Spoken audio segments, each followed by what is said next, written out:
I love nature, nature is cool. The forest is my classroom, the earth is my school. Trees are my teachers, animals are my friends, and on this school all life depends. I love nature, nature is cool. Forest is my classroom, the earth is my school. Trees are my teachers, animals are my friends, and on this school all life depends. I love all of nature, yes it's true. That means I love myself and I love you too. When I look around me, nature's all that I'm seeing. Plants, animals, earth, sky, and human beings. Nature is like one big community. Many animals might live inside just one tree, and that tree gives us oxygen to help us breathe. This whole interaction is called ecology. I love nature, nature is cool. The forest is my classroom, the earth is my school. Trees are my teachers, animals are my friends, and on this school all life depends. I love flowers, they are so pretty. I love them in the forest and I love them in the city. And I love mushrooms too, on a pizza or in salad. But my favorite place for mushrooms is right here in this love ballad. I love children and I love H2O, and children who love nature can help the rivers flow by protecting habitats like wetlands and wet meadows. When we work together we can all help nature grow. So I love nature, nature is cool. The forest is my classroom, the earth is my school. Trees are my teachers, animals are my friends, and on this school all life depends. So let's love nature right now with all our hearts. That's right, this present moment is a great place to start. We don't need any money, it might take a little time. We need to open up our arms, hearts, mouths, and minds, so we can see the gifts Mother Nature can bring. When we learn to appreciate it, it makes us want to sing. And when we are smiling and singing our song, other people hear us and they want to sing along. They sing, I love nature, nature is cool. The forest is my classroom, the earth is my school. Trees are my teachers, animals are my friends, and on this school all life depends. Upon this school all life depends.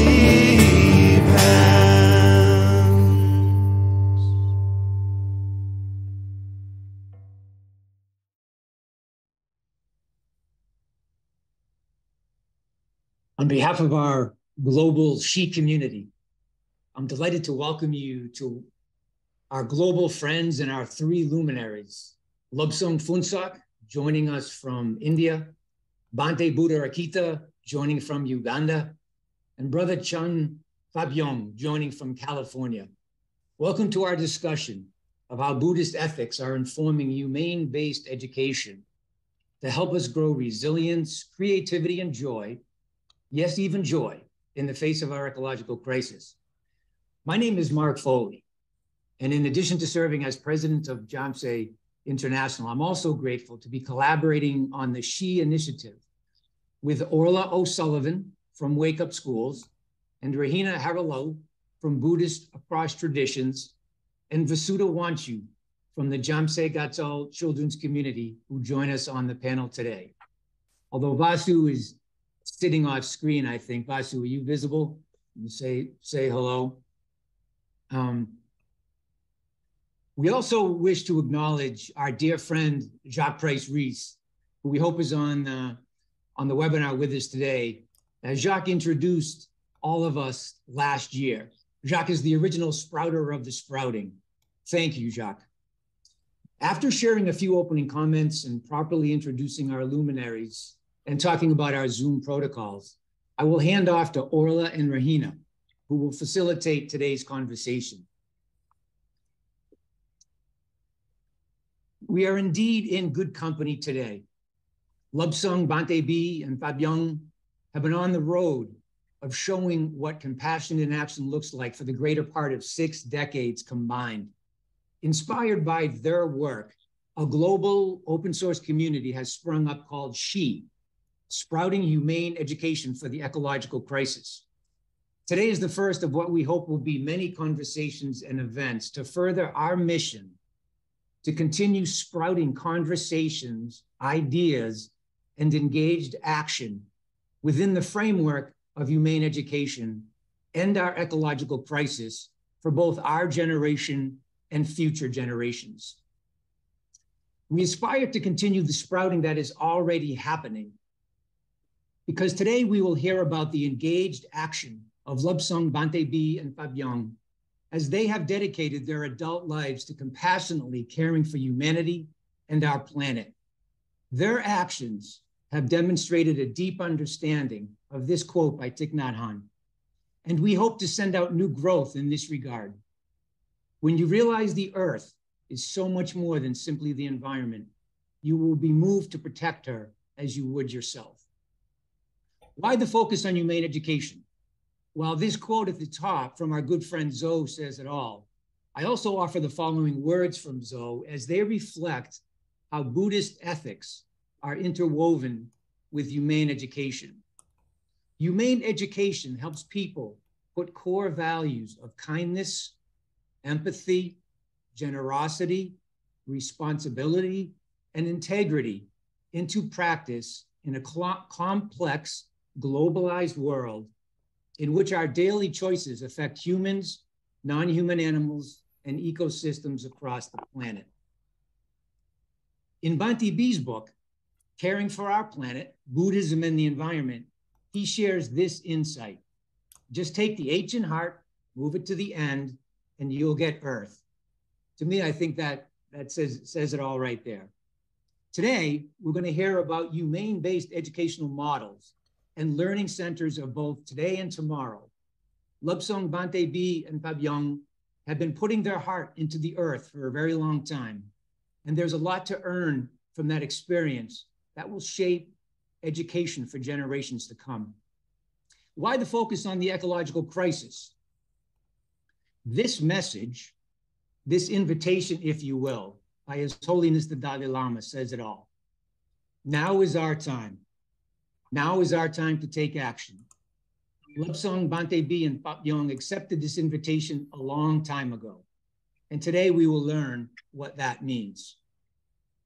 Before handing off to Orla and Rahina, I wish to highlight the work of our 3 luminaries by way of brief introductions. Brother Chan Pháp Dung is an elder monastic of Plum Village. His passion for restoring our human connection led to the creation of Deer Park Monastery in California and the global Wake Up School movement, in which he still offers mindful leadership. His passion for restoring connection with Mother Earth led to his representation of Plum Village at the pivotal COP21 climate conference in Paris in 2015. Brother Phap Dung, welcome. Bhante Buddharakkhita is known as the spiritual gardener for his compassionate work around the globe and for bringing Buddhism to his homeland. He is the founder of Buddhist Peace Schools and the Uganda Buddhist Center, where he also serves as abbot. Bhante B, as a much-loved teacher in many countries, has been compassionately tending to human hearts and planet Earth for more than 2 decades. Bhante B, welcome. Lobsang Phuntsok is the founder of the Jamse Gatal Children's Community in northeastern India. a once described brave social experiment, Jamse Gatsal Tibetan words, which mean garden of love and compassion, has become a model community of sustainable and mindful living, as well as a pedagogical model of educating the heart, mind, and body. His work is featured in the Emmy Award-winning documentary film, Tashi and the Monk. Lobsang, welcome. We also have an opportunity to amplify the work of Lobsang, Bhante B, and Phap Dung by donating, offering dana if you like, in support of their collective missions. We'd like to note that 100% of every dollar donated online using this link, which Jenny will put in the chat, will be equally shared by all three luminaries. And we'll share more information about this towards the end of this conversation. And last but not least, I want to just quickly talk about some Zoom guidance. There may already be some, well, I see one message in the chat, Jenny probably posted. If anybody has any technology issues or questions, please put a message in the chat and Jenny DeGlopper will be happy to help you. You probably already figured out that the best way to see the panel and our luminaries is to use the gallery view. We would, at the end, love an opportunity to take questions from our global friends and our global participants on the call today. So if you have a question for any one or all three of our luminaries, please put the question in the Q&A feature, which is right next to the chat in the Zoom window down at the bottom. And with that, thanks again for joining us, and the floor is all yours, Rahina and Orla.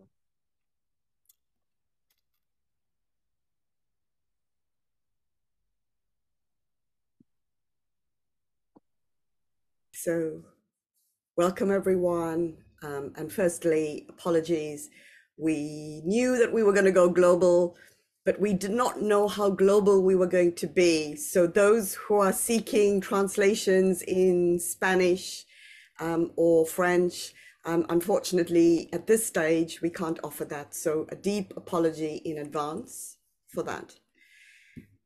Before we start, I just wanted to just say that Ola and I will be facilitating some of the questions, and we created some of them in anticipation that this may resonate with you and accommodate the huge variety of attendees that we have today from all types of gardeners and gardening assistants.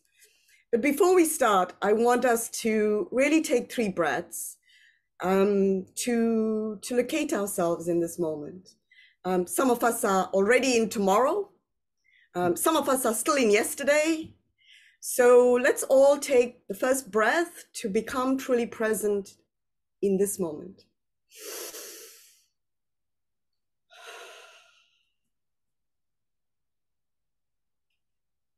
In taking the second breath, let our feet connect to the earth, a reminder of why we are here, a reminder that we are of the earth.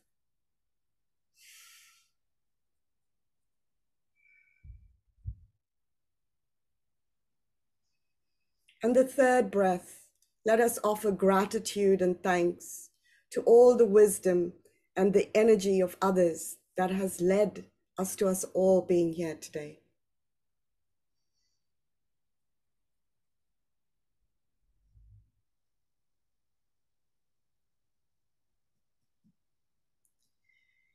So I seek a little bit of your indulgence as we locate this space. Ola and I, as I said, we will facilitate jointly, so there'll be an exchange between us as we move between us two. I just wanted to share a little bit of a backdrop of how we plan to facilitate today. Firstly, we want to acknowledge that our luminaries have much wisdom, and we could be here for many years and still not soak up all their wisdom. They also are very enthusiastic and always eager to share their flowers and fruit of their wisdom. However, we are limited in time. So to manage this, we will run this as a series of key questions. Firstly, addressing one luminary, and then getting the others to chime in or as we keeping on the gardening theme, to graft on the information that has been shared so that together that we can create a bounteous garden of conversation. We may therefore not ask all the luminaries the same question. And Ola and I, we have our different styles, and we'll weave in additional comments and questions as required to facilitate additional in-depth probing, if you want to use that term. Ola in her soft, dulcet Irish tones, and Rahina in her very direct South African style. So you'll get a balance of styles from us. And so to manage time in this conversation, so as to remind us when perhaps we may want to weave in another luminary, one of us will invite the bell gently to remind the luminary talking that it's about time to prune their sharing, awakening the bell. And if that doesn't work, then we'll use the thunder and the rain of our voices to rain a little bit on their parade. So we may invite the full sound of the bell loudly or use the thunder of our voices. So just to locate that as to how we'll manage those sessions. Again, luminaries, Bhante B, Brother Phap Dung, Genla. At any time, if you wish to have the sound of the bell because you feel that it's appropriate for you, please just remind us and we'll invite that bell for you. For those of you, as Mark has said, you're welcome to insert your questions into the chat as we go along. Ola and I will try and weave that into the conversation if we can. And if not, we will address them at the end. So Ola, is there anything that I've missed that you wish to add to? It's so beautiful, Rahina. Thank you so much.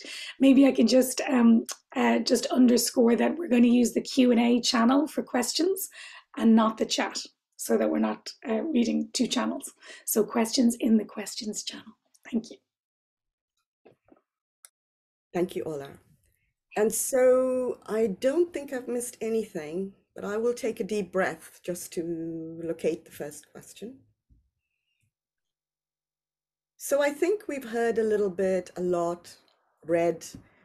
Mark has introduced our luminaries. I love this word luminaries. So we're going to try and weave in light and light bulb as much as possible into our conversation. I would like to commence, we've heard a lot about them, but I'd like to bring the energy of their voices into this space now. And I would like to ask them briefly to share a little bit about themselves, or if that is a bit too difficult at this stage of the day, then what inspired you to be with us today? So either a little bit about yourself or what inspired you to be with us today. And these are insights in their own right, or you may wish to do both. So let's start with someone who's been awake today the longest. And I think that's you, Genla Lobsang. So maybe we'll start with you, if that's okay, or with answering that question. Absolutely. I think it's a time for my sleep. Thank you, Rahina, Ola, and Mark, and Jenny, and all the people who made this opportunity possible. And I'm truly honored to be with Brother Phap Dung and Bhante Buddharakkhita. And I'm actually participating for this conversation from the space of learning. And absolutely, it really is inspiring. You know, the topic you guys choose is a very relevant, and I think it is relevant to everybody, relevant to every sentient beings.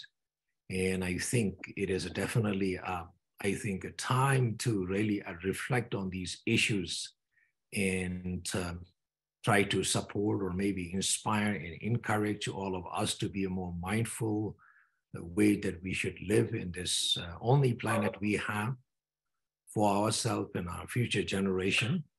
So I'm truly inspired by, you know, even the the theme itself.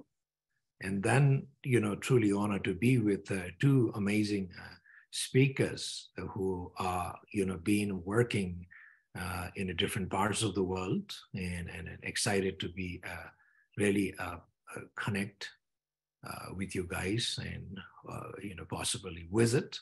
As I mentioned, I'm feeling a little under the weather today. So, but I am really inspired.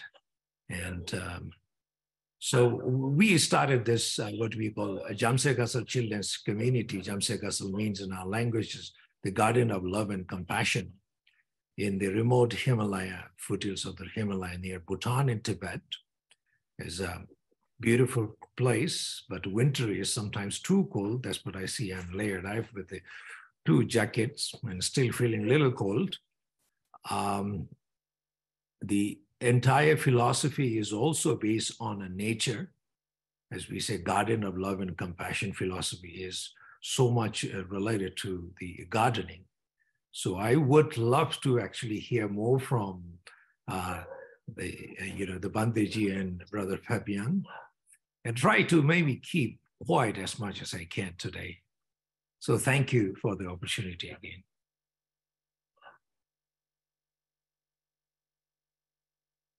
Thank you, Genla, Lobsang.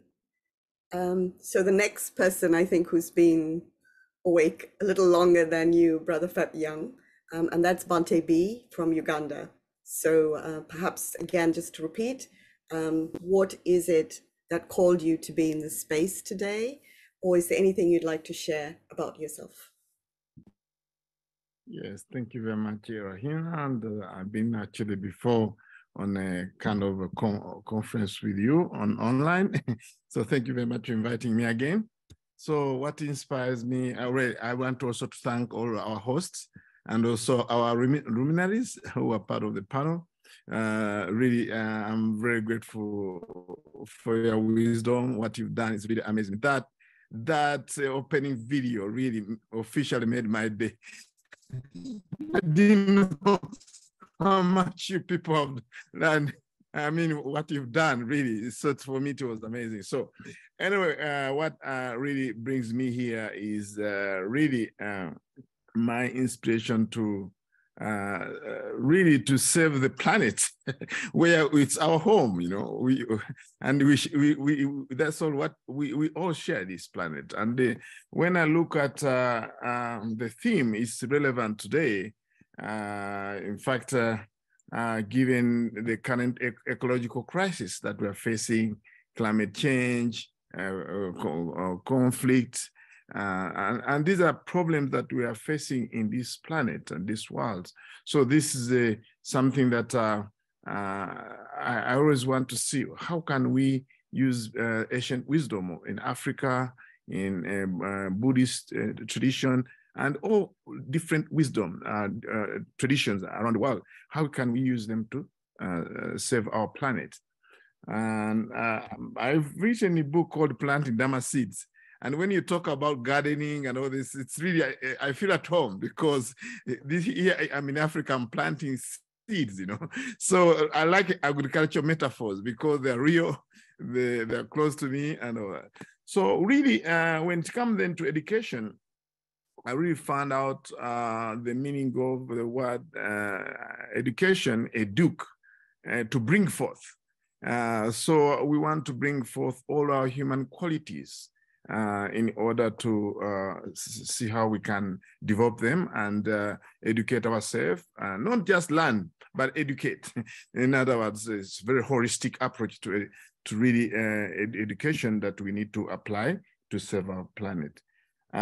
Personally, I've been in a couple of places, like maybe a few places, but big places. I mean, a big chunk of my time, it was in India, where I spent many years in India, and in Africa, of course, born in Africa, and also in West, in America, I've spent over a decade over there. So I wanted to combine all those 3 places and see their wisdom they have, and then try to apply them in education system here in Uganda. And I found out for sure more education was very important, and still very important and relevant.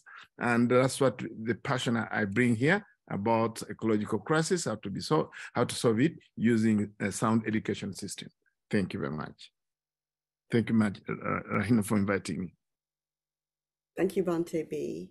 Last but not necessarily least, Brother Phap Dung, over to you. Again, just to re-prompt, anything about yourself to locate into the space, or what called you or inspired you to attend or be part of the panel today.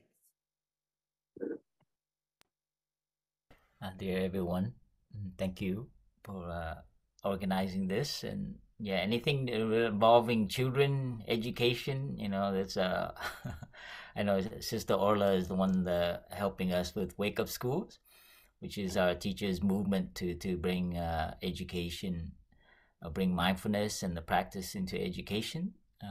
And, you know, that's what I do in the monastery anyways, to be with children. I specialize in difficult children in the monastery, the ones who their parents made to come to the retreat. And I just enjoy being with children to support them. But the Wake Up School is also to support teachers, to support them, to give them tools and practices so that they can sustain themselves. I think we all know as teachers, they burn out, and, you know, the attrition rate, you know, after third year of teaching, they usually change career. So it's unfortunate that, you know, teachers don't have the tools to take care and maintain their bodhicitta, their mind of love, because all teachers have that to care for the future. So there's a big part of it, being with children, being with parents as well, and teachers. So, you know, hearing about this and surrounding the theme of the ecological crisis, and, you know, for us going to the Paris COP21, where the agreement was, you know, that was the first time that you know, the people from the spiritual background had a platform to be there in the presence of the politicians and the environmentalists and activists. And I remember so many people were surprised that we were there. They said, "What are you doing here? I mean, this is a science thing, a political thing." And we're like, "What do you mean? This is a human crisis, not just an ecological crisis." So we see bringing that voice there to let people know that they, you know, humans as a family, as a species, we've lost connection to ourselves, to the environment, to Mother Earth as ourselves. So I think bringing that voice to the ecological crisis, which is, I think, under the umbrella of a spiritual or a human crisis. And that's why we run around and we consume and exploit and are violent to one another and to the environment. And so this is very related to environmental, racial, social justice. Once we teach, and this is what we want to reframe education, not as to produce more workers and employees and successful people, but to educate people their interconnection to all of life and to other people who look different, and to look at the environment differently. So we also involved with education to bring children outdoor, and to teach young people not to be afraid of getting dirty, to hug a bush, to hike, and to be uncomfortable in nature. And when they feel that connection with nature, then they can look at it differently. You know, so this is my joy to be with you, Bhante and Brother Lobsang. And yeah, it's thank you for your work, and I'm looking forward to learning what how you're evolving education as well. Thank you. Thank you. Thank you. I really love that we bow as respect when we chime in. I think it's really beautiful. So as we're talking about bowing in and out, I will bow out and hand over to Orla to continue with the in-depth insights to be gleaned from you, using her beautiful dulcet Irish tone. So over to you, Ora. Thank you so much, dear Rahina. No pressure. So we had been thinking about how this conversation might go, and we thought we might start it to begin on a broader brushstroke to understand what were the challenges and the suffering that we were seeing that then inspired our response in terms of our own practice, of sharing our practice, and of moving towards specifically evoking it in education, that it took that form. So maybe I might begin with dear Lobsang, dear Genla. Would you mind sharing with us a little just about what you were seeing, what touched you, that it responded and grew into Jamze Gatso?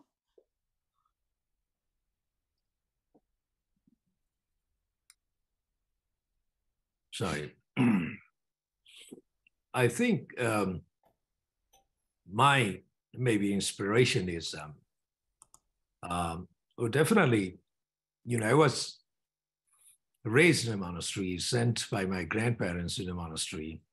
So I joke about this, but I think it's as more than a joke. I think it's a true. There sometimes two kinds of people go to the monastery. Some people are pretty enlightened and high up. Maybe the example would be Brother Phap Dung and Bhante Ji. But I was out of control. I was a very, very difficult child. The only hope my grandparents had was to sending me to the monastery for a couple of reasons. Of course, one is that, they thought maybe the monastery is the only hope. Sometimes in our village, they use that as a kind of tool to scare young boys. If you don't behave, we'll send you to the monastery. I don't think that is really a positive way of inspiring people to become a monk and learn about Buddha Dharma. But anyway, this is one thing. And I think in some ways they use that for me. But at the same time, and I think they were scared because, they were aging and how I'm going to survive on this earth. They were responsible for my well-being. And they had a hope. Interesting was they had a hope and a faith in me. If you send him to the monastery, he will change and he will find a human in himself. So that was the whole journey that I grew up in a monastery, and I think all the childhood and young adults and all the memories are growing up in a monastery. And I don't live as a monk, but I think my heart is a monk. That as I feel that I think something like maybe once you're a monk, you're always a monk. That's what I feel. Growing up in a monastery as an orphan, of course, it was one thing.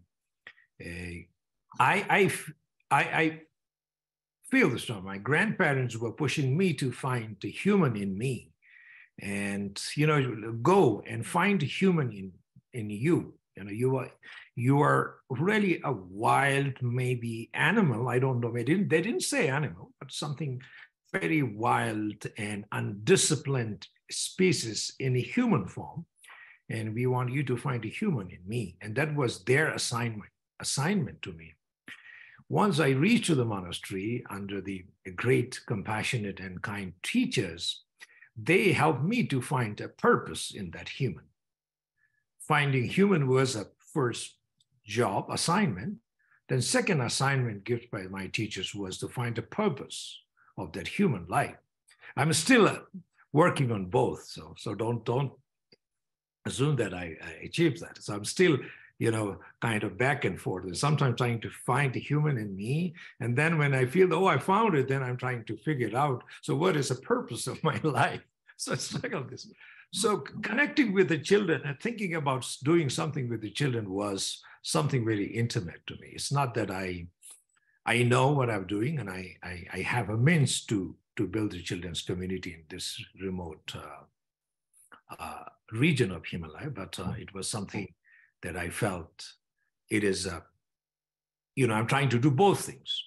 One, being with them, maybe being with them, working with them I'm continuously searching the human in me, and I'm continuously seeking the purpose of this human in me. So this was I think, the main inspiration. And I love, because I don't see any difference. It's not two separate things for me. My life and what I do. I love that I feel the same. There's no difference between these two. So this is a inspiration. I'm not sure, Orla, if I'm responding to your question directly, but. Oh, so beautifully. Thank you so much, Genla. Your words reminded me of words from Thich Nhat Hanh that he would often share, that our own life has to be our message, that what we teach has to be who we are as well. And you are a beautiful example of that. So thank you so much for kind of setting the scene of your work so skillfully. And dear Bhante B, may I check in with you then about your experience in what suffering you saw and how you chose to take action in Uganda in this way. And as you said, drawing together these several different wisdom traditions in this unique pioneering way. Yes, thank you very much. Actually, when I lived in Uganda here, there were so many wars, a lot of violence, and by the time I left for India in 1990 as an exchange student to go to study in India, I had really witnessed a lot of violence in the country. And of course, back then, there was no internet, but it was just physical exposure to the violence, wars, people dying, and people shot, and really people blitz. You find really somebody who's dead being shot at. And then, of course, this showed me that there is a reason, a big problem in the country. And after I did my meditation in India, and through meditation, for 12 days, I went to Toshita Monastery. And I'm not like Lobsang, who was sent to the monastery. Me, I had to find a monastery. I figured it out. So I wanted to be peaceful, and I went to Toshita Monastery near it's in Dharamsala in Makroganje, and I did a 12 days meditation retreat. And after that 12 days, it was very, very peaceful. I felt very peaceful inside me. And I said, wow, this is can help my fellow Africans. This practice of Buddhism and meditation can help my fellow Africans. And I was so excited because I was just new to the practice. I said, wow, I want to introduce it to the entire Africa. The entire Africa, I would like them to really practice this. And I went to His Holiness the Dalai Lama and asked him to bless me. I had a private audience with His Holiness the Dalai Lama. And I asked him two things. I would like to bless me, please, for the work ahead of me to start this in Africa. And then the second one, how do I do it? I wanted to get some wisdom. For the blessing, he said, yes, I will bless you. I was a layman back then. And then the second question, yes, he said, yes, I advise you to get friends. Look for friends. Here I am, I'm the only Ugandan in India who's interested in meditation. I said, where am I going to get friends? Yes, so I started to reach friends, and some of them, they didn't even understand what I was talking about. Later on my journey, I was telling people that I'm meditating. They said, oh, medication. They said, no, meditation. They said, oh, medication. So I knew that it's very tough for people to understand what I've learned. And when I came back to Uganda, long story short, one time I got a newspaper in Uganda. It was a newspaper, rarely newspaper, but that time I wanted to see what's in the society. After I've left a long time, I wanted to see the current society. When I got a newspaper, I found out that most of the things that that were being written about in the newspaper was actually against moral principles, killing, raping, stealing, and so on. You know, what was in a small newspaper was more advertising for cars and insurance, like small, it's like a footnote. The rest of the newspaper was just full of violence. And when I really started writing down what was written in the newspaper, one, I could trace any of the news in the newspaper on the 5 precepts, which broken, like killing, stealing, and all this. So now, and then I moved in this country, Uganda. I found out even children were throwing stones to the dogs. Then I asked them, what has the dog done? They said nothing. I said, why are you throwing a stone to the dog? So I found out the violence had pervaded the younger generation. I said, let me formulate a school whereby we can address this, and based on sound moral principles. And it's amazing that the first time I saw that, I told one of, actually was my nephew, was 11 years. I said, this, we should protect life out of loving kindness and compassion. He got it. And then we're just discussing, and then there was elderly people were throwing stones to rats and all this kind of thing. He stopped them. Please stop killing. Buddhists don't kill. So I say, wow, if this child can understand just with my teaching, and it's only 11 years, I can transform the new generation. And later on, I learned a caption. There's a caption that I learned, I think it's written by His Holiness the Dalai Lama, that if you can change, if you want to bring changes in one generation, you teach children how to meditate, 8-year children. Something to that effect. If you want to change the world or generation, in one generation, if you want to bring change, teach 8-year child to meditate. And that's why I started bringing children on board. I start teaching them mindfulness. And I can see children, sometimes they come from my preschool. They come and say, talk to me. I thought they're greeting me. They say, no. There's one child who killed a millipede. They come and report to me. But when they come, I think that they're coming to greet me. And all of the time they say, after that, they say, there is one kid who just killed a millipede in our class. So I can see our work is very transformative. So that's what I'm doing now. Thank you very much. Oh, thank you so much. That is so contagiously zestful, your passion and your joy in your great offering of your work. So dear Thai Phap Dung, may I come to you to see what this has touched in you so far, and how you sense your own connection with suffering, or also you've been so lucky to have so many years of transmission from Thich Nhat Hanh. So you're there at the birth of Wake Up Schools to see how this energy formed this particular vessel. So maybe I can ask you to share a little on that.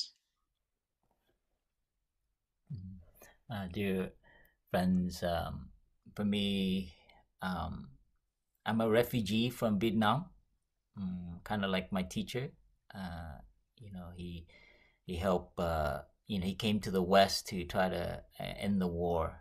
And I'm a product of that war. And I'm in America. I grew up in America, came over when I was 8. So I've been educated in America, in the West.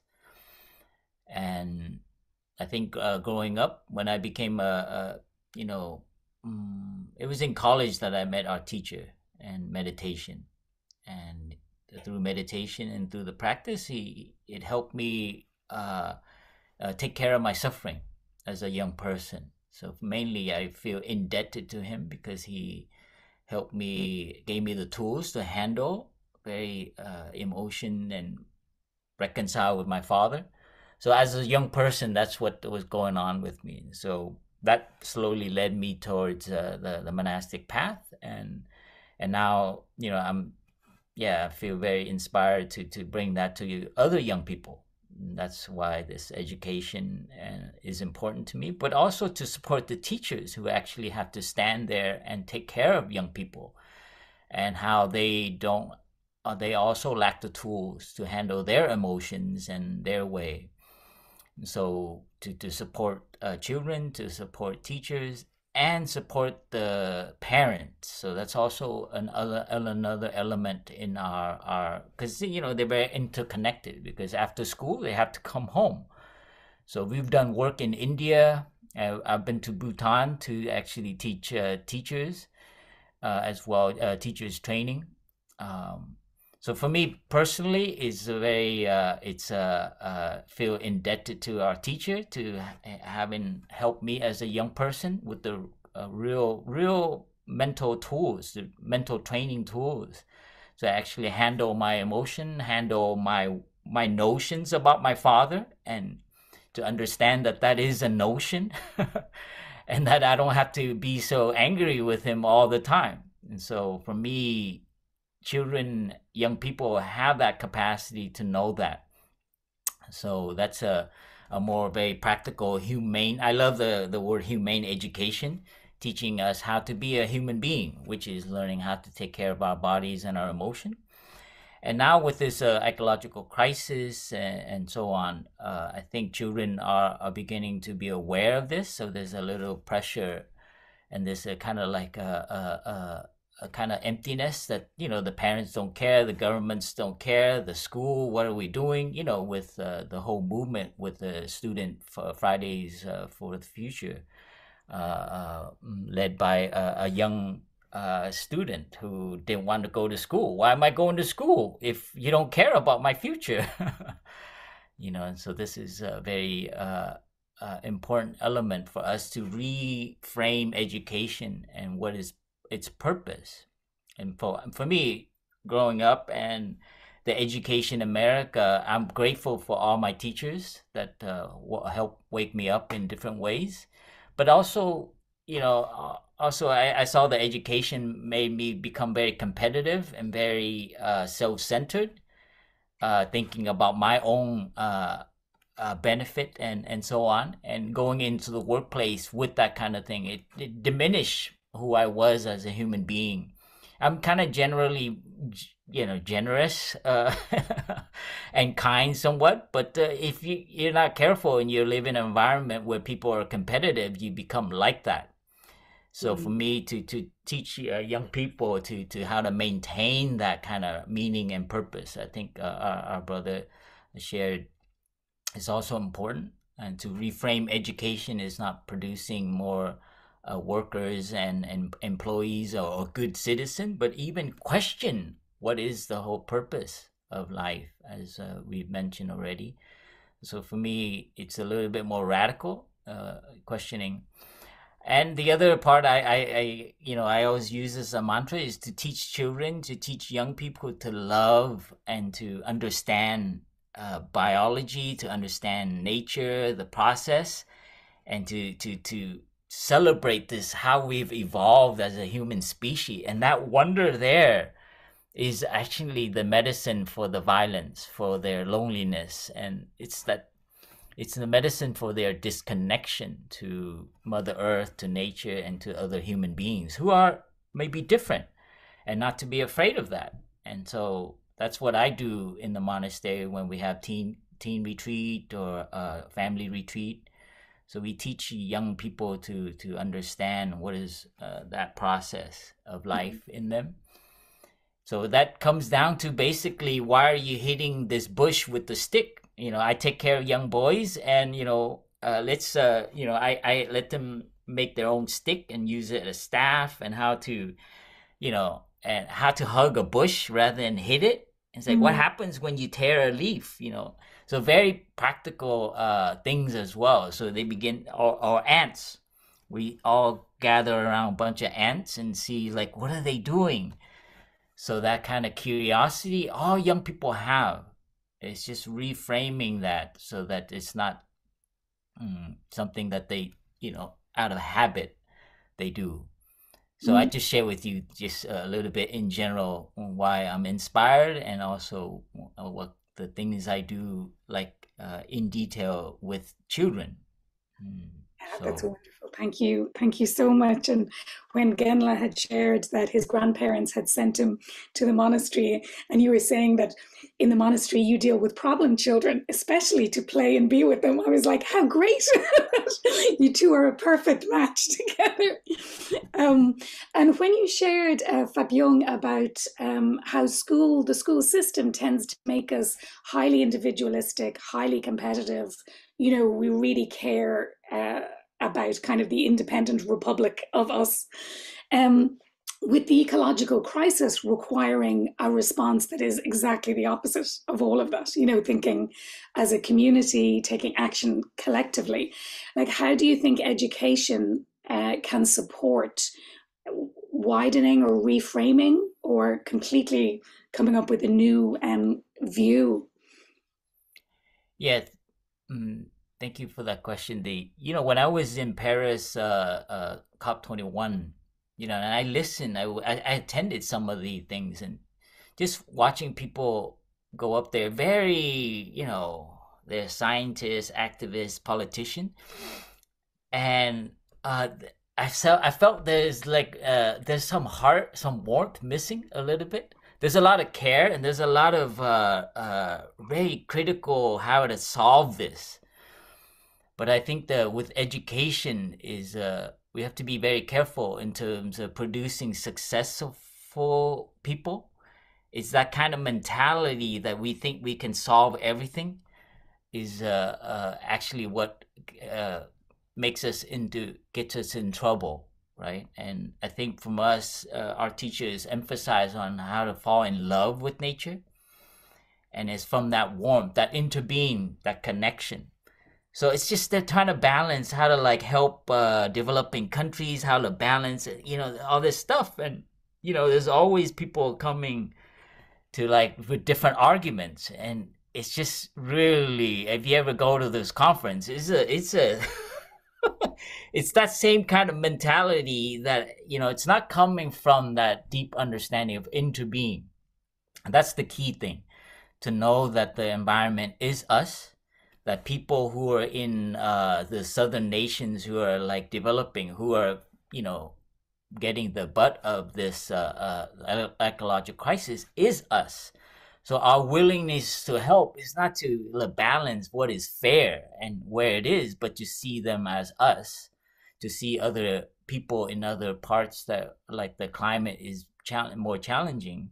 So for me, fundamentally in education is to teach that to young people, to have them feel that.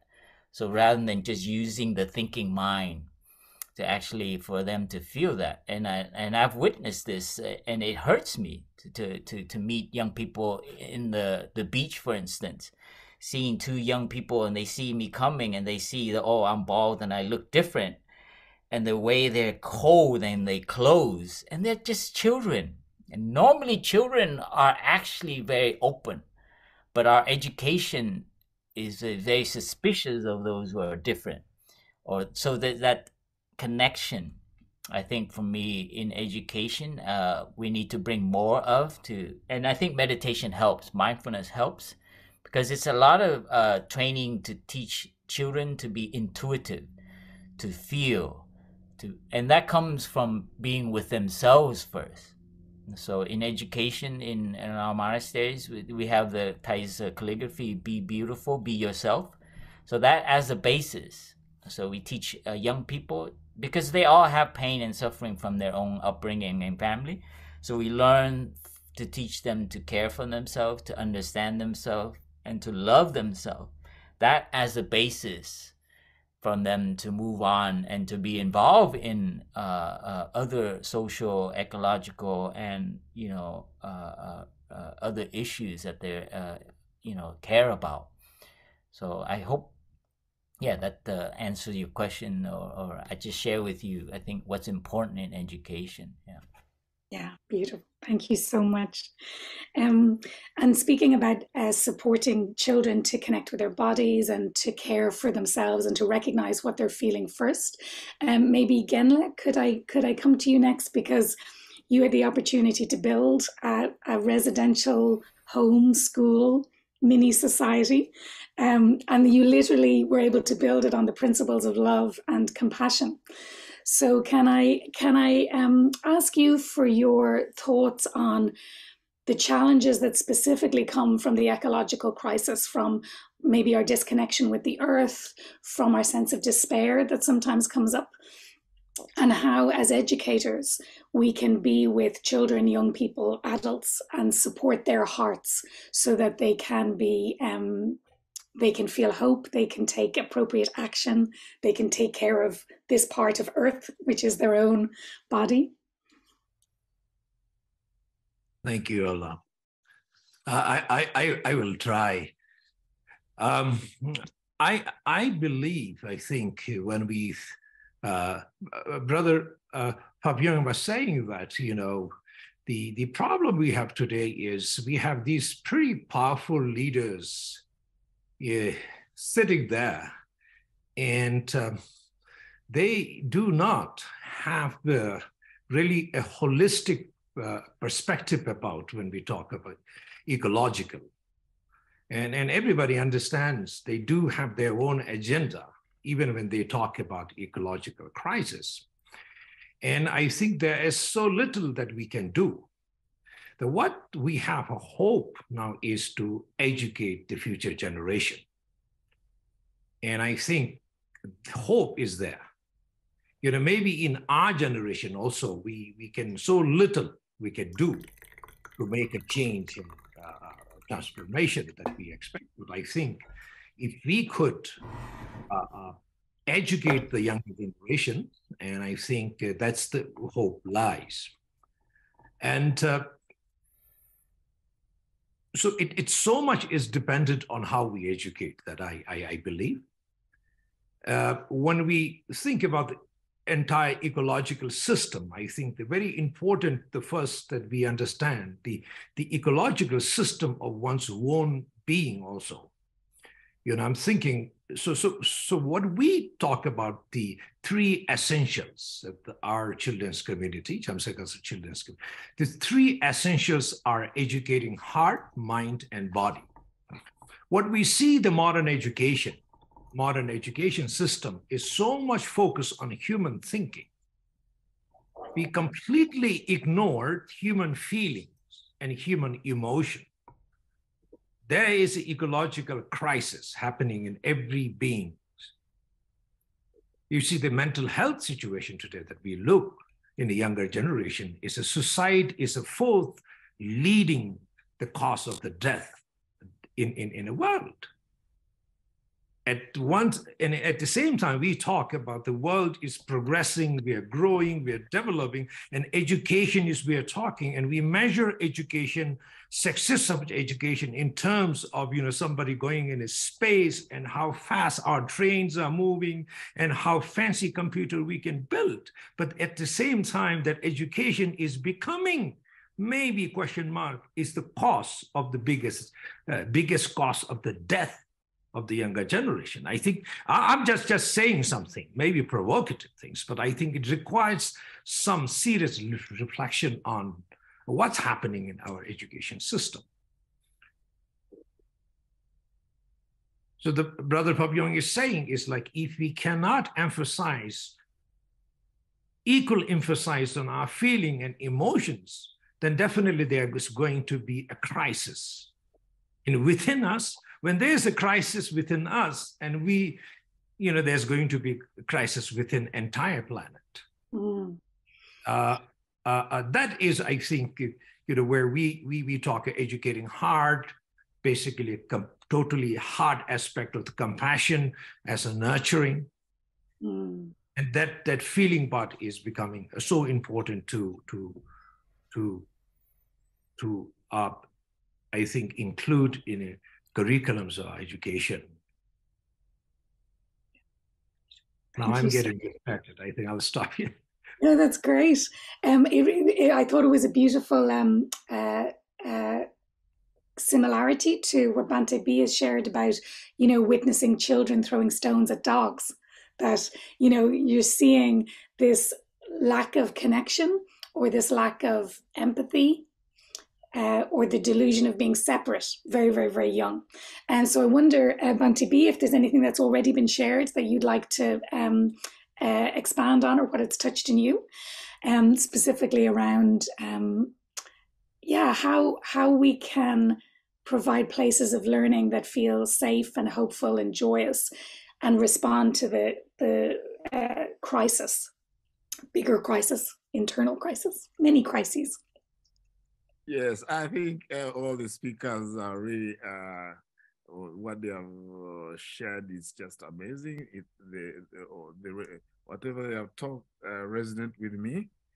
Probably I would give my 2 cents, really maybe explain it in a different way, but it's the same thing basically.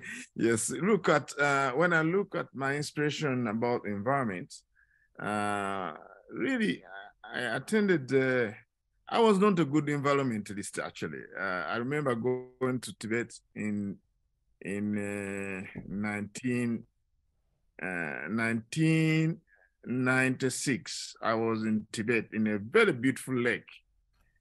And for some reason, I threw something. I ate a chocolate and I threw it out of the window. And there were so many people in the car, the Canadians, American people, they screamed at me. I said, what have I done wrong? So that's 1996. I didn't really connect very well to the environment. Yes, I felt so ashamed. I felt so terrible that I could throw something, the pepper, which is eating chocolate, and throw it out of the window in a very clean environment like that. So through meditation, of years of meditation, I start connecting with the environment. And those who have read my book, I talk about physical environment. That's the physical outside. Then there's a social environment, we human beings, spiritual environment. So most of the things that I see people focusing on, after attending even 3 conferences, COP in Denmark, I attended the United Nations Climate Change on a civil society, not with a politician. Then in Germany, I attended the COP. I don't remember the number, but I attended also there, again on a civil society. Then in Marrakesh is in Morocco, I attended one. In Marrakesh, I told the people who were just talking about physical environment, reducing carbon emission by 30% by 2030. Everybody was going about carbon emissions.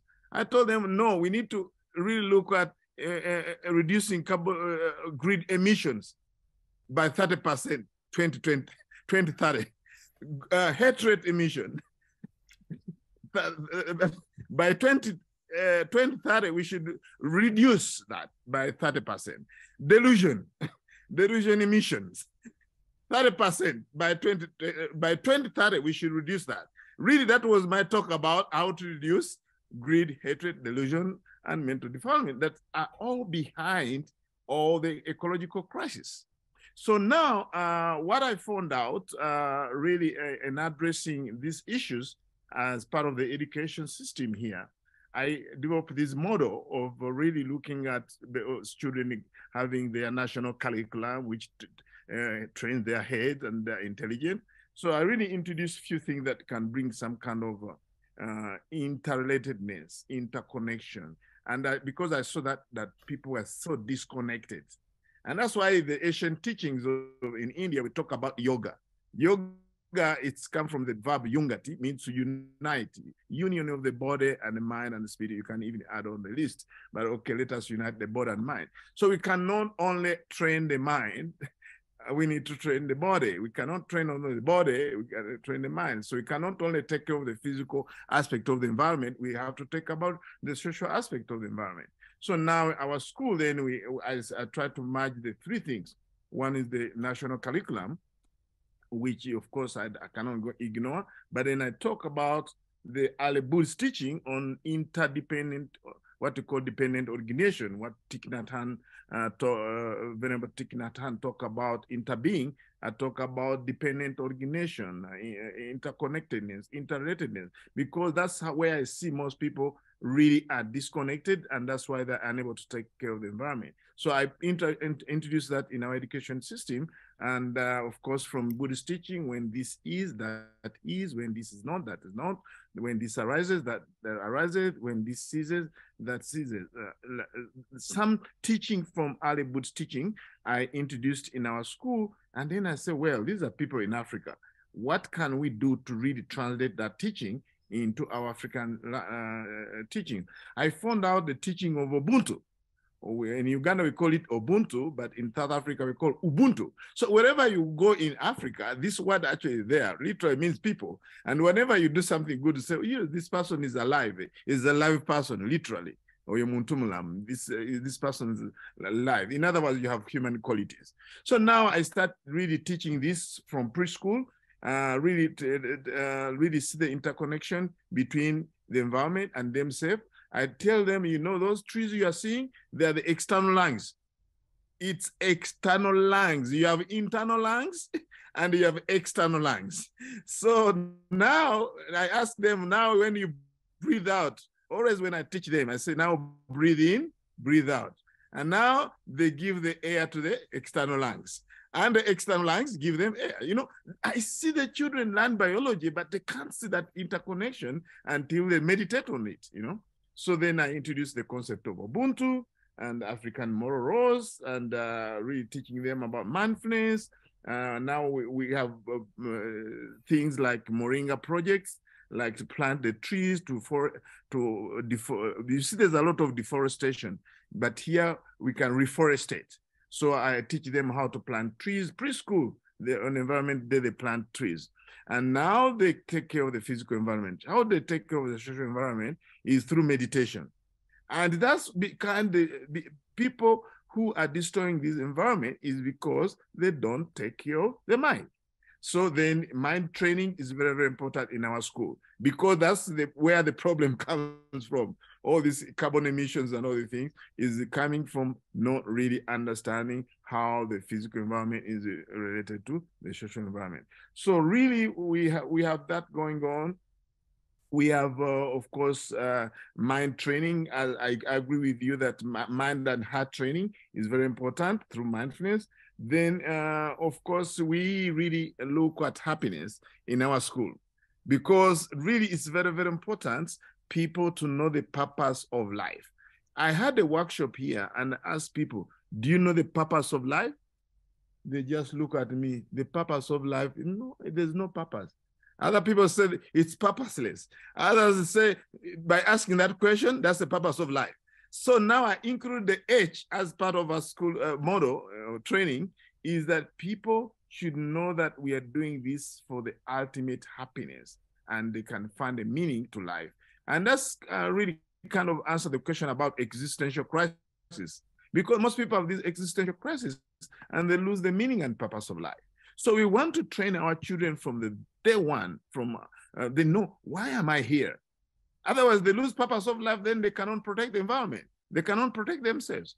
So for us, again, it's just really looking at about how there's interconnection of all of us, trees, animals, human beings, everything. That's where I think we need to emphasize on education, because it's disconnected. It's about getting degree and then get a job and then live your life. I mean, early learners, I don't think they learn that way. Like people who learned 200 years ago or 100 years ago, they learn for the interest. Mm-hmm. But people now these days, they just learn quickly to go through the education system, get a degree, get a job, and then like that. So for me, I just feel that education should be holistic and include everything that the other colleagues have talked about. Thank you very much for listening. Thank you so much. And I love that all three of our luminaries, you're all such gardeners. There's, each of you has a garden or a happy farm in your neighborhood. When children and teenagers and young people come, they learn to physically grow and connect with the soil. And I really appreciate the emphasis on our whole being, on allowing human beings to learn how to be whole and include all of themselves, so that we can live a life that has meaning, and that we're connected with that from a very young age. So may I hand over to my dear sister in the Dharma, Regina, to continue the conversation. Regina bowing in. Thank you, Ola. Well, we could carry on with this, can't we? I mean, I think it's just beautiful, this idea of gardening, this idea of us being connected to the earth. I want to go into this aspect because for many of us, this work that you've been relating to relates first from an individual perspective, how we transform ourselves. And in transforming ourselves, we also transform the world around us. But often, you know, people say, and we do in Western sense, use the term ethics, the ethics of being, ethics of something, the rights and wrongs of what can and what can't be done. In Buddhism, this concept ethics means something very different. And I was wondering from your perspective, and we'll start with this because some of you have alluded to this concept, the Buddhist ethical principles. So maybe from your perspective of this holistic human being, what is it that in Buddhism can help us cultivate what is known as Buddhist ethics? So maybe a little bit about what do you see as Buddhist ethics and how is that cultivated through the education system, or can it be cultivated in our educational system? And maybe I will go, don't think we've heard, I'm not sure who to choose. I feel like I want to spotlight someone. Maybe we'll go to Genla, Lobsang. Thanks, Raina. I am not sure if I feel confident enough to represent the Buddhist ethics, but nevertheless, again, you know, of course, my philosophy where I grew up and education has been, I received in a monastery, but I still don't want to say this is what I think the Buddhist ethics should be. What I think is anything you do, you think, you say, if it's harmful to you and others, is unethical. And I think it should go beyond the self. You know, anything that you say or you do or you think, any actions through your, you know, heart, mind, body, or the speech, which is harmful to yourself and others, is unethical.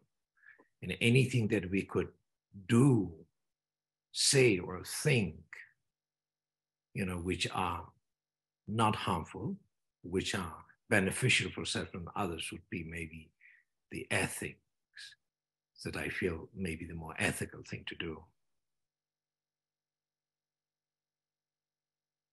As my thinking. So I'll end here. That sounds very insightful, Genla. I just want to touch a little bit that really what I seem to be hearing you saying is that really the basis of this basis of living ethically is almost a sense of causing no harm, and it builds very much in terms of your model of education, which is it's built on or is encompassed in your model. It's built very much on compassion and care as well, right? Love and compassion and care. So that seems to be quite woven into the do no harm aspect. Yeah, absolutely. Yeah, like sometimes when we think about the, you know, the harmful behaviors or the, you know, the bad karmas, often we think in a relationship, maybe they're hurting or harming to the more sentient being.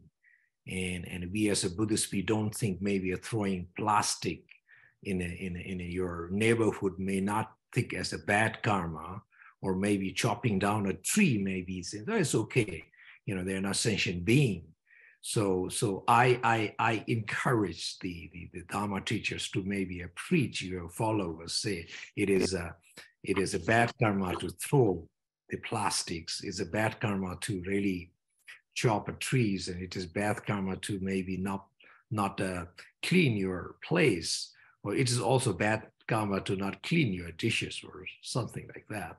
So we in the community, we have this practice of turning the community into zero waste community.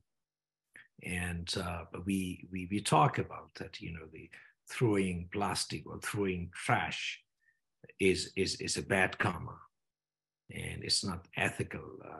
It's very unethical. So from the very simple practice, I would say, you know, whatever we do.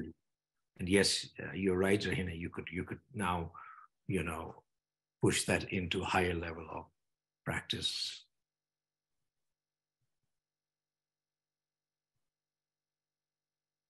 Thank you, Genla.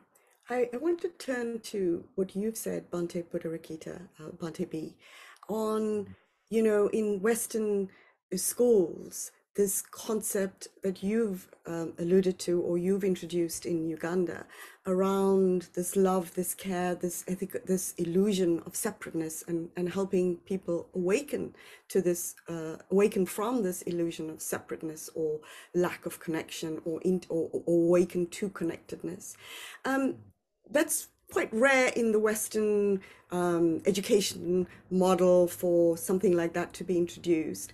How have you managed to factor that into Uganda, which follows very much a sort of Western type of pedagogical type of school model?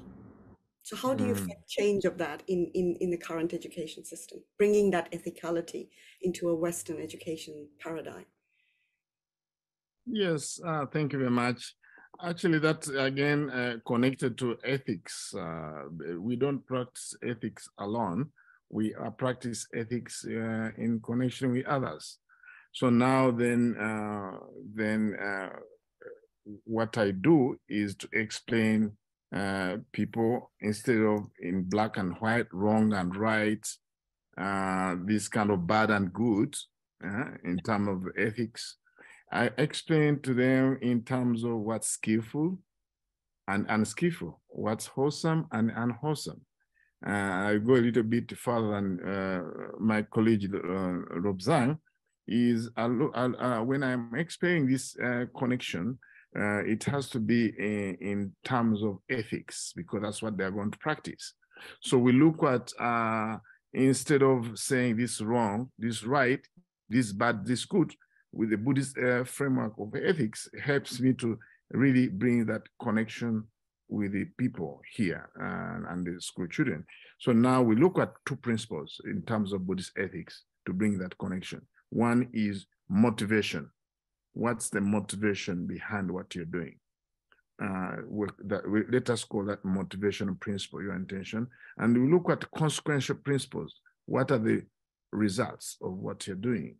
So now with the motivation, we look at what are you, when you're doing something, what's motivating you?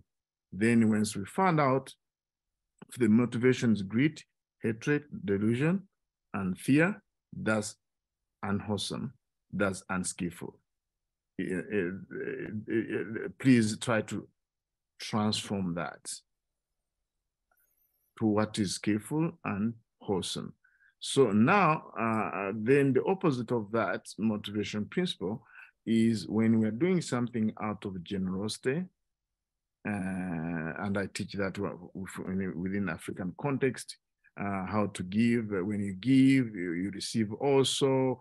For instance, when we talk about generosity, I talk about not generosity about only living, material things.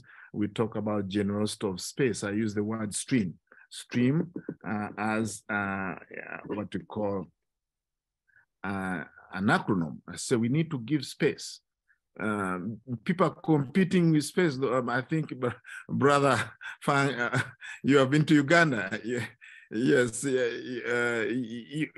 people are always competing in space, and then they cause accident. They're not connected to each other because they're always fighting for space. But if they give space, then we know we consider others, you know. We are not separated from others, but we are interdependent. So I need to give space so that you can pass. But what I see here, people don't give space. And then have you heard about road rage? Maybe you have it in America. So because They are not generous. So then I tell them you should have that motivation to be generous of your space, of your time, or respect others, then effort, a volunteer, come to the temple and volunteer, and then attention, pay attention, be generous when somebody's talking, pay attention. So then there's a connection in terms of ethics there about motivation principle, material things. So STREAM stands for space, time, respect, energy or effort, attention, and material things. So I tell them to be generous. So that's what it is. Now with the loving, when it comes to, sorry about my light because it's dark here. Yeah, then again with the motivation, I talk about what's your motivation, loving kindness, compassion. Then I teach them. And that's always relational. In other words, my teaching here, our teaching in Africa context is always a relation so that there's a connection between oneself and others. Then I say, how are you going to connect? Let us send loving kindness, starting with oneself, my teachers, my relatives, my friends, difficult people, and then to all beings. So is compassion. Then I go to delusion. The opposite of delusion is wisdom and understanding. Then I teach about them the interconnection. Wisdom wisdom or understanding is based on understanding about the interconnectionness. Ubuntu. You are because I am because you are. So then I teach them like that. And then courage, I teach them. So then I give them a template whereby I tell them on one side is skillful, on one side is unskillful. The unskillful side is the one which is motivated by greed, hatred, delusion, and fear. On a wholesome state, which is skillful ways, is actually something motivated by generosity, loving kindness, compassion, wisdom, and courage. That's one aspect.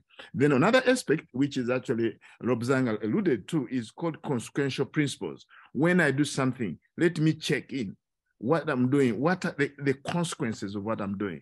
Is it harmful, bring suffering and pain and stress to oneself, to others, and both? It has to meet that criteria. And now, when it's something you are doing is harmful to oneself, others, and both, that's unskillful. That's unwholesome. Then on the other side of what is wholesome and skillful is what you do that leads to happiness, joy, oneself, others, and both. That's skillful. So now from that ethics, that really brings a lot of foundations for builds a very good foundation for people to connect with others and the environment based on that. And that's what really we do here. Instead, what I found out, most of the people here, when I connected with them, especially the youth, they know something bad or good because somebody said it. If something bad or good, who said it? God. Who said it? My parents. So they don't have a psychological framework to really put these things into perspective. So now that brings a whole transformation. I mean, I give you an example. One time I was coming from the States, and then I found a car to bring me to the temple from the airport. Then once I sat in the car, somebody, the driver told me, I was trying to look for my seat belt. What is the seat belt? They said, no, don't worry. I said, no, I need to put on my seating belt. He said, don't worry, there's no police. Now, this is a person who's putting on a seat belt because there's a police. So this is how people maintain ethics here, because somebody said, because there's a policeman, that's why somebody would be motivated to put on a seatbelt. But actually, when you look at it, when you look at the principle that I give them, then they say, okay, you have to put on a seatbelt because of the safety, because it's unskillful. And I explain them like that. So many things. That's just a classic example to show you how people don't know the distinction between what's skillful and unskillful. And in Buddhist teaching and African wisdom, I try to explain them very well so that they can really see that connection. Thank you very much, Rahim. Thank you very much, Bhante Buddharakkhita. Just to let everyone know that in the greeting in South Africa is Sawubona, and that Sawubona is I see you. When you greet someone, you see them, and you see them in all the dimensions of themselves. I see you as you are. I see your history. I see your ancestry. So this greeting is a long greeting. And in response, the person responds by saying, Sikona, I am seen. I've been seen. So this connection of Ubuntu is even manifested in the greeting of this interconnection, and the society shapes our humanity, and our humanity shapes and we shape the humanity in our society. So it's coming back to this ethics. But I want to go slightly off piste with you, Brother Phap Dung. We talk a lot about wholesome and unwholesome thinking and skills and activities that may be skillful and unskillful. And that really what we glean from some of what Lobsang and Bhante B has said is some of these behaviors are also governed by the environment that we live in. So coming to a lot you've mentioned yourself at the beginning, that a lot of the environment around us is actually promoting this view, this dualistic view that I am independent, that I am competitive, that to survive someone else or to succeed, someone else must fail. So a lot of that thinking is inculcated in the educational system.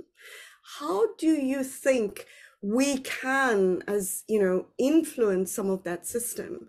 Because it's very easy to say, well, I can be skillful, but my environment is unskillful, and therefore I'm drawn into that way of being. What are your thoughts as to how, as parents and educators, we may be able to deal with that? It's a really long, complex question. So, and I know it's early, so apologies. I will attempt to answer that very specifically, but just inspired by everything that's been shared. I just feel very the message is there. I mean, for me, what guides me in terms of what is right and wrong is actually the basic teaching, the Four Noble Truths, is like, what is the suffering here? And so for me, it always comes back to that, because only when someone who has not learned how to take care of their own suffering, will they cause suffering? Will they actually be judgmental, be competitive, be self-centered? Because even these leaders of our nations are like, you dig down deep into it, some childhood thing, and as you've studied in some of the world leaders that have caused so much pain in on our human history, you look at their history, it's very basic. Or all the politicians who are around a table, it's because they haven't dealt with their ego, so their pride is up there, and that can cause a decision that will cause so much war. So anyway, this is what you look at the history of the Vietnam War in terms of what is right and wrong. It is basically you look at the education of McNamara, as Howard Zinn. I've learned from him and his analysis of some of the basic human error in the personality involved in the war that caused so much destruction to our country was very, very fundamentally that person couldn't handle their pride. So coming back to that is a suffering, and people don't recognize that in education. Your arrogance comes from a tightness of you not accepting your own vulnerability, how you were treated when you were a child and you were ashamed. So you're arrogant. I'm just giving you an example of some of the things I've come across. And so it comes down to the what is the suffering here in this person who is causing suffering. So for me, in terms of right and wrong, ethics and stuff, the guiding light for me is not right and wrong. It's like, where is the suffering? And if we can understand in this complex back and forth on who's right and wrong, I think the common thing that will tide us and transcend right and wrong is that we fundamentally, you know, are suffering. And then actually we all want to relieve that. So this interbeing, this the tying, so very fundamental for me is to teach the young people, to teach teachers, to learn how to take care of their suffering from their upbringing, from their environment, from the culture, and so on. And this is crucial in our, I think, evolution as a human. How we've treated suffering, we've ignored it, we've taken medicine, we're going to, you know, all these ways to not deal with our suffering. This is, I feel, what our role is, to make the environment, the school and the teachers, to actually address and say it's okay to suffer. It's okay to be sad. Let's look into it. Let's be with it. So for me, that is that's what I do in my work. Of course, there's joy, there's celebration, there's thriving, there's meaning. But I always, you know, that's the third and the fourth truth. But for me, something in our culture in general, this modern culture, is actually we hide and we shift away suffering. And for me, my teacher, how he helped me is the first time he helped me to sit down and look at my anger towards my father and see how that works. And I think in realizing and understanding that, it's like, actually, my dad also suffered, was the motivation for everything I do now, is because my teacher woke me up to that and recognizing that. And it's like, why do I continue to hold on to this smelly fish in my mind about my father? And young people don't see this. And so they continue to be competitive, to be not think of other people who you're exploiting. And that selfishness comes from actually having not being comfortable with their upbringing, their sadness and loneliness, learning how to take care of that. I just want to share in terms of ethics. I just share a beautiful story. It is very because people look to us as authority and knowing what and right and wrong. So, you know, a teen camp, we have many teenagers come and they have difficulty. One child felt left out and he smashed the glass window of one of our meditation hall. And so all the boys, you know, they wanted to punish, and they were like, oh, you know. So I gathered all of them and we had a discussion. It's like, what is going on here? But they all looked to me to say what is right and wrong. But I always throw it back and use that as an opportunity to say, what is going on? You know, and then we dug deeper into it, you know. And so, you know, they said, oh, we were not letting him join us. They shunned him. So he felt angry. And so this was discussed. Every teenager, a young boy, got to share their perspective. And so we began to look at, so I use that as an opportunity, not as right and wrong, because that's what they go to, but actually use that situation to see what, to feel how they can all feel what he must have felt to be isolated, to be not be part of the group. And he started to see that they understood him. And so that was the part of understanding the suffering. What is going on with the situation? And then the next part is like, what are we going to do about it? And that was amazing because they're trying to figure out whose fault it was. And this is a good example of what's going on with the environmental crisis. It's like, whose fault is this? And so we looked into that and we saw that actually they're all related. And you can't separate who is the perpetrator and who is, you know, because they're all very connected. So we came out of the situation and they all agreed to it. And I don't want to make it long, too long, but they came out that they would all be banned from the monastery, all of them and their families from the monastery from coming for 2 months. That's what they agreed to. And they came that as a group. And when I came out and the parents all came. So what happened? And I told the parents that they're all your whole family, all of you are banned from the monastery for 2 months. I mean, that's not my decision. It's the children, but the parents. You've seen, it's like that's not fair.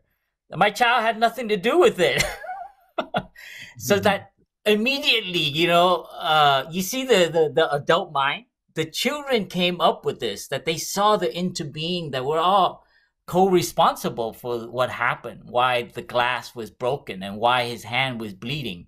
And it's not linear as we all thought, but I wish I recorded that discussion. There was so much wisdom when you remove the authority and let the people look at the suffering. But anyway, I just share with you that is a little anecdote, but it is actually what I hear is going on around the table and negotiating whose fault with this environmental. It's really, really, I mean, it puts, I put children, they are so wise if we allow them the space to deal with and look at suffering. And for me, I'm a facilitator, and teachers should be facilitator and not be authority. And I think that's I know I didn't answer your question. I'm sure I did not answer your question, but I just feel in terms of right and wrong, we have to be very careful because they are very connected. No mud, no lotus. The good, the bad, happiness and suffering coexist. And our culture, we want to get rid of the suffering and just but we don't know that there's a cost. There's people being exploited. Your trash is going somewhere. Where is it going? But we don't know. We don't want to know. Yes, sorry, exactly. It's the new dumpster, Africa. Asia has refused American trash now. And, all of China and America is looking to Africa.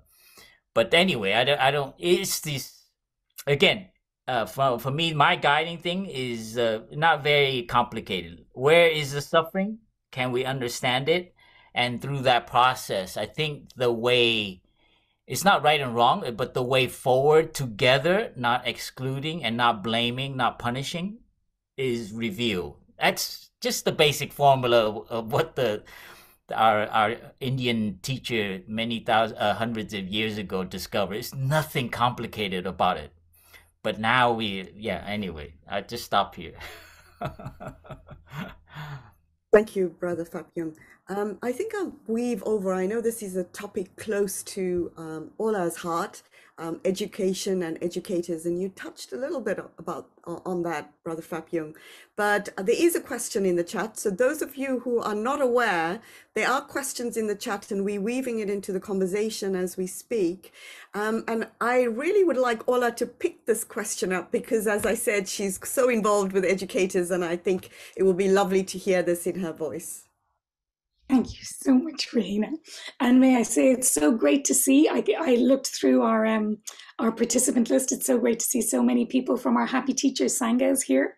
So we create communities where teachers can practice together, nourish themselves, support each other, deepen our practice. And when Bhante B was sharing the advice from His Holiness the Dalai Lama of find some friends, that's very much what we try and do, because one teacher on their own can make a lot of impact, but teachers together, happy teachers change the world. So one of our happy teachers, Joost, who has shared that he's finding the motivations and ethics very inspiring, and he says that he is a teacher and he facilitates a new education sangha. Yay! And his question is, what skills do you think educators have to practice for themselves, for ourselves, to be nourished enough to contribute to this kind of change that we're talking about?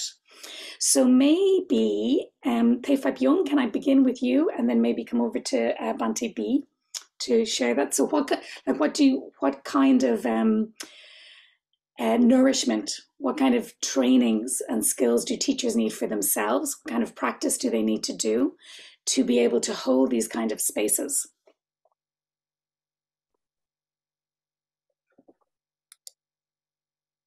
Yeah, I'll just quickly share that when I work with teachers is to teach them to be get out of the teacher mind, because sometimes you have a lot of pressure. So to find time to actually sit while you're in school or at home, to actually, to care for yourself, and the meditation, coming back to your breath, to your body, very practical stuff.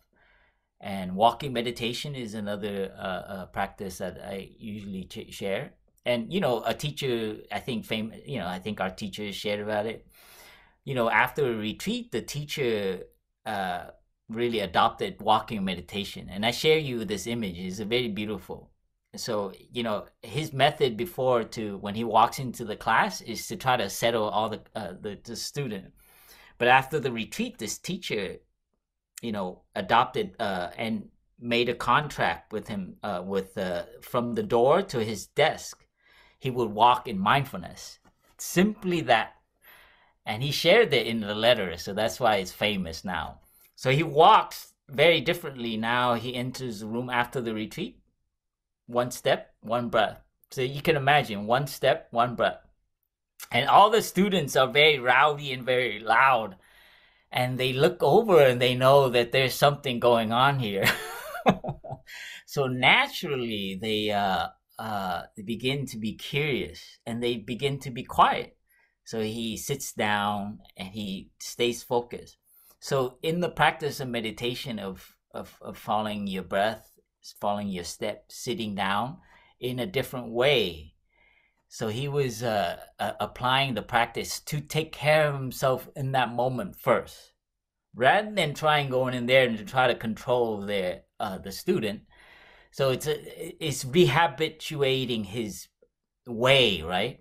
So for me, that is a clear example of what sometimes we as teachers, we have habits and we think they work and we try really hard, and it puts a lot of, and that's why we burn out, because of our own, of our own habits.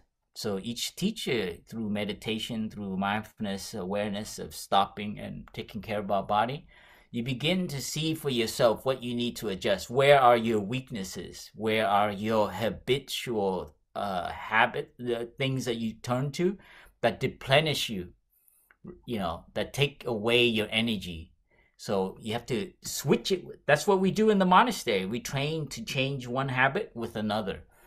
So as teachers, we try to program the way how they learn to be a teacher, authority, listen, controlling, and all that. That's an actual harmful thing, to control your class, So we try to remove a lot of that and then treat them as human beings, teachers. And to show vulnerability to your classroom is another kind of switching of habit. The teachers have to know what the answer to everything to be in control. We also tell teachers, show them your suffering. Let them know that you're struggling right now. Let them know that you're sweating right now, that you don't know what to do because things are out of control. And then the students begin to see. That's what I call embodied practice. You actually become real with your students. So for me, that becomes a very nourishing environment for you to come into as a teacher. That's more sustainable when you enjoy coming in and seeing your kids and knowing that they know you and they know you're suffering. Anyway, it's kind of a little bit radical because not all teachers want to be vulnerable. Anyway, I just add a little bit some of the sustainable things that I teach teachers. Thank you so much. Thank you so much. And Bhante B, then, in terms of skills that educators can practice for themselves to support themselves in supporting so many other hearts and minds, Right. What would you advise? Right. Thank you very much. Yes, I have about 4 kinds of advice that I feel that have helped me a lot as a teacher, ranging from teaching children here in Uganda. I go there to preschool sometime. I teach meditation to them. I love teaching children. They come on Sunday, and we have the youngest one. So, and I teach from that level, really. We're talking about 3-year-old children. and to the level of graduate students, where I teach at Ecological Seminary in New York, where I teach attached to Columbia University. So I've just finished teaching there in January. So the range of the people I can see that I teach, and I am going to share what helps me actually when I teach. One is learning from students. Really, if you develop that curiosity and really see how much, I mean, for me, even I tell my students, like, I've learned a lot from you, actually. I've taught you definitely, but I've shared what the Lord Buddha taught and what a little bit I know, but I've learned from you. Really, I learned a lot, ranging from a 3-year-old child to grad students. It feeds into the system and I don't get exhausted. Otherwise, I'll be so exhausted. And so some of the teaching I do at Spirit Rock, at IMS, I have to travel away from Uganda. By the time I reach there, I'm jet lagged and all that. But really knowing that actually as I'm teaching, I'm learning also something through even the way they ask questions. You get to learn from the way somebody has put the question. Really, yeah. So that learning, developing that curiosity to learn from the students, it really feeds into the system. So Yeah. it rejuvenates you. And I love that actually all three of you, and you were coming on as our teachers, our luminaries, and all three of you shared that what you were looking forward to about today was about learning. So it seemed like such a good symptom. It was such a good sign. When all of you said it, I was like, this is going to be good. They're great. So back to you. Yes, I've learned a lot. Okay, another thing that really I feel that rejuvenates me is have a community like-minded people, you know, and I think this forum is very, very important to keep on going because really knowing, I didn't know the work you're doing. So really, as a teacher, it really feeds into my system, really I feel more energized and inspired doing that, connecting. In other words, having network of different teachers doing similar things. That's one thing that teachers should do. And that comes from the whole tradition where the Buddha was asked by Veneranda whether the holy life is a spiritual friend is just half a holy life. The Buddha said, no, the entire spiritual life is a spiritual friendship. So having that friendship with teachers like now, as we are doing, that helps. Another one is called self-care. Self-care or spiritual care is when you go to teach, like sometime I used to teach in Brazil for 1.5 months. I would go back to the United States in IMS Forest Refuge. I'll have 1 month of really taking care of myself. Right? That's very, very important. Because we take care of so many people. And if we forget to take care of ourselves, then we get what we call compassion fatigue. Not a good idea. Now, the fourth one is called practicing the 4 kindfulness. 4 kindfulness, that means loving kindness, compassion, appreciative joy, and equanimity. Yes, sometimes when you teach and people do quite the opposite and say, wow, I've spent all my time, really. Sometimes even you give a talk for 2 hours and somebody asks you a question. No, you haven't talked about how to overcome this. So if you're having compassion, having equanimity, and I mean, sometimes you can even teach and somebody do quite the opposite after teaching them for almost 2 months.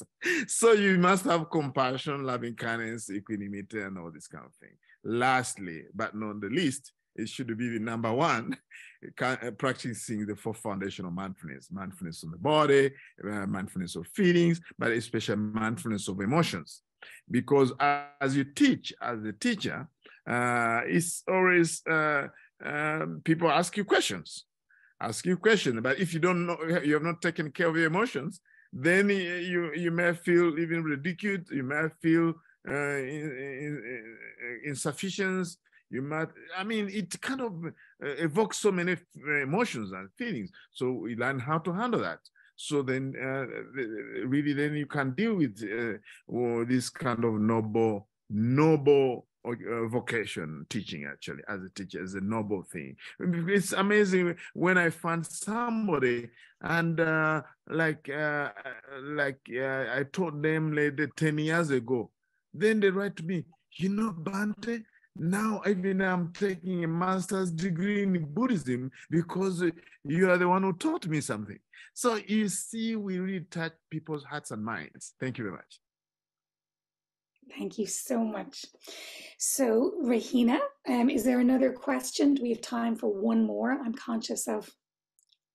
Yes, I think we have one more, and I'd like to take that. But I was just about to rain on your parade, Bhante B, just to let you know. I was just about to rain on your parade when you stopped. So sorry. So coming to the last question, I know there's a lot that's on the chat, and some of them are quite tactical around books and guidance and all of that. And in our follow-up, we will address some of that, hopefully with some resources. But the final question for today is something I'd like to turn over to you, Genla, is, you know, we've been talking a lot about, because you have both in the community, both looking after children, but also teaching them. And often we, you know, and it's an ability to therefore integrate into the school some of these ethical principles that we're talking about.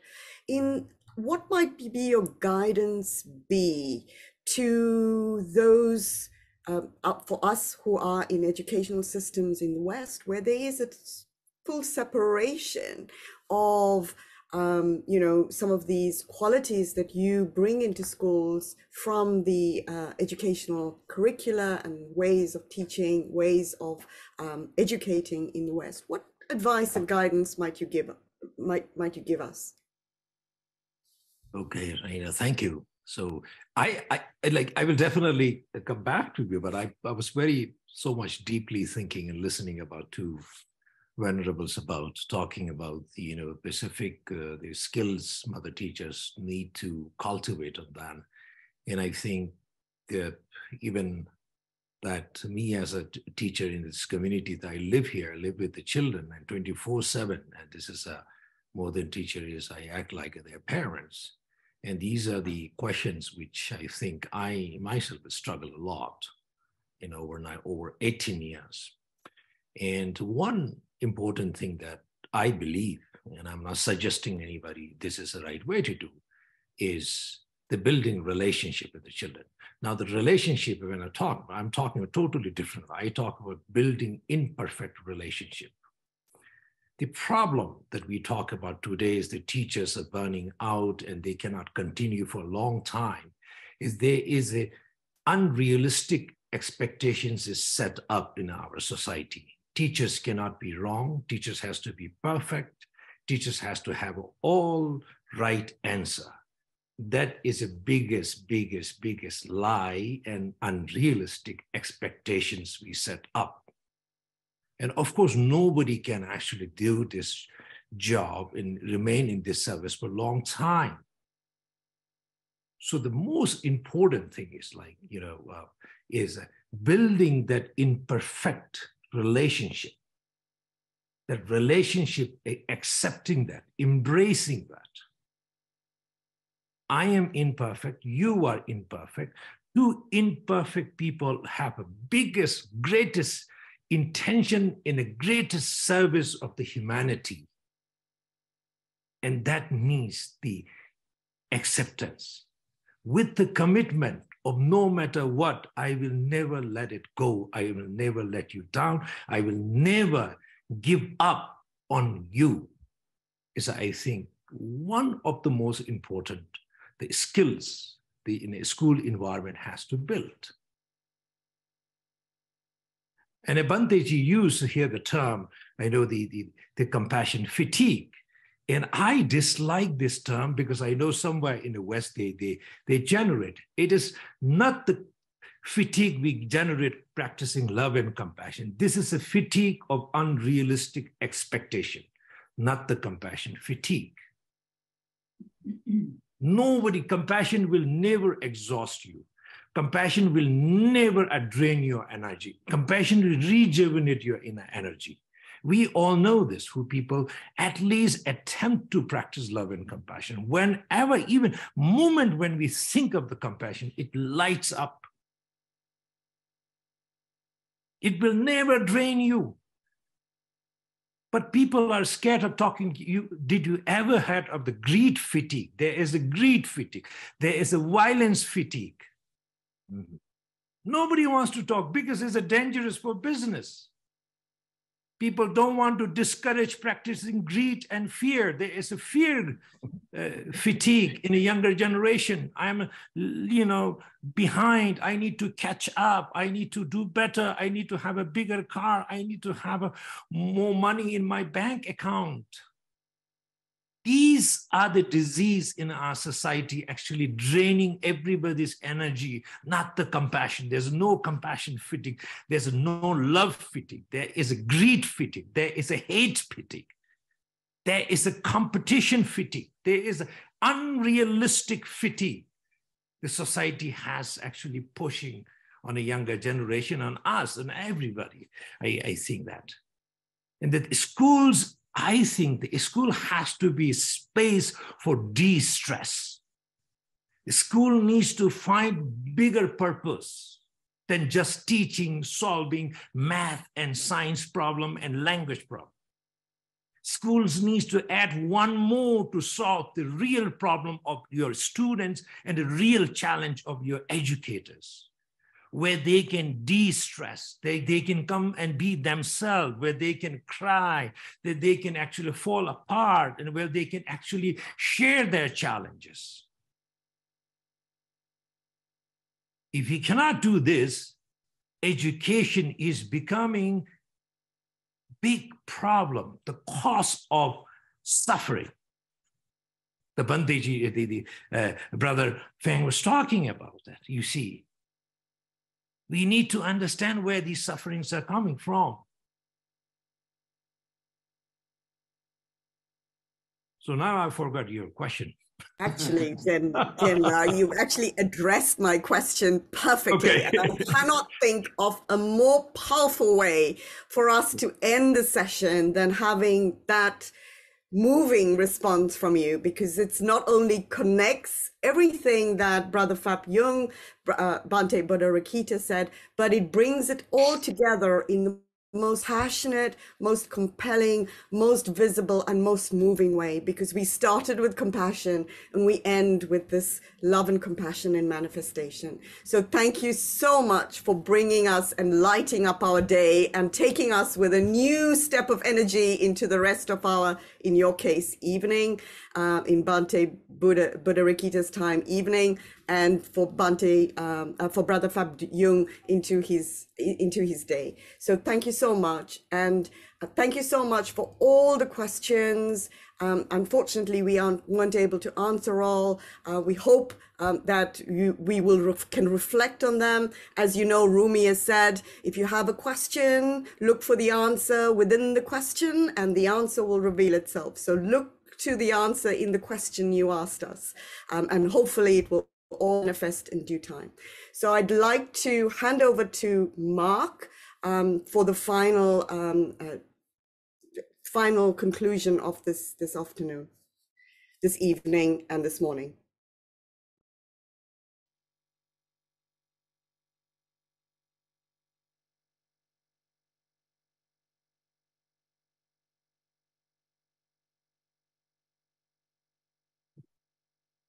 Wow. Regina, you said earlier that we could probably have this conversation for days, and you weren't kidding. I know we definitely bumped up against time, but that was a powerful way to end the conversation. And I just wanted to say to Orla, to you and Regina, you're masterful, heartfelt facilitators of this conversation. So thank you for leading the conversation. And in a very brief closing, I just want to send we want to send a deep bow of appreciation to Brother Phap Dung, Bhante B, and Lobsang for sharing your stories, your profoundly important insights, and your joy with us today, and with countless people around the world for the past many decades. It's a shared belief that choices made in education during the next decade will decide the fate of billions of future children and change the shape of civilization. Lobsang, Bhante B, and Brother Phap Dung, your work is shedding a bright light on a path forward for us and for future generations. We also wish to extend a deep bow of gratitude to our global participants, our global friends, for joining and engaging with us in this vital, important conversation for our times. In the coming days, we'll send an email with additional news and information, including how you can support and amplify the work being done by these three luminaries. We're sharing a donation link on this slide, but that will be forthcoming in the email. I would like to note that 100% of every dollar donated will equally benefit our three luminaries and the work that they do. The She community, as an open sourced organic collaboration, would love to grow and expand our work. As Bhante B mentioned, would be an important thing for us to do. If you're interested in discussing our mission and ways in which we can collaborate, please feel free to email she.mindful@gmail.com. And we welcome the opportunity to have a live conversation and become new friends on this journey with you when the time is right. And on that note, we hope you enjoy the rest of your weekend, and may the light shined on us today by these three luminaries carry us forward in our collective journey to make the world a kinder, gentler, and more sustainable place. Thank you.